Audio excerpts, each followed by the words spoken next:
I think one of the things I've always been attracted to is trying to create things that look very realistic using computer graphics techniques, that you have this power to take a vision in your mind and then create a very realistic vision of it that you can then share with other people. I think the most important thing that I did in my research is that I figured out that real light that you can capture with photography and computer-generated light that you can simulate using global illumination technology can communicate with each other, can interact with each other, and can be consistent with each other.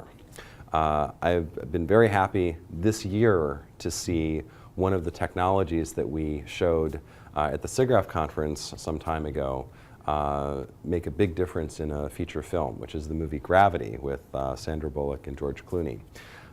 In this movie, most of what you see is completely virtual. The planet Earth, the spaceships, even the spacesuits are all computer rendered. And there's a lot of lighting being computed with the rendering system of a friend of mine. Marcos Fajardo's Arnold rendering system was used to simulate all of this light. But Alfonso Cuarón wanted to get the real faces of his real actors into the scene, looking like they were really there. So somehow their faces had to be illuminated with the same light as everything in the virtual world. And what they did is they took a technique from one of our SIGGRAPH papers, which is they surrounded the actors with LED lights that can go to any intensity and color. And they took the computed illumination from the Arnold rendering system and they displayed it as this panoramic image of the incident light around the actors as the actors acted in the scenes. And they were filmed from the right viewpoint with a robotically controlled camera. And as a result, when you put it all together, it really looks like they were actually there. And in fact, the actors can even look around into the scene and they see this kind of pixelated version that they can make attention to things that are actually only in the virtual world. In our own light stage, we call it Light Stage X, because it's approximately the 10th version. We've been doing facial scanning for a lot of other movies. So for example, the movie Oblivion that came out this year, there's some digital stunt doubles of Tom Cruise and Olga Kurylenko when there's some fight scenes, when they pilot a helicopter around.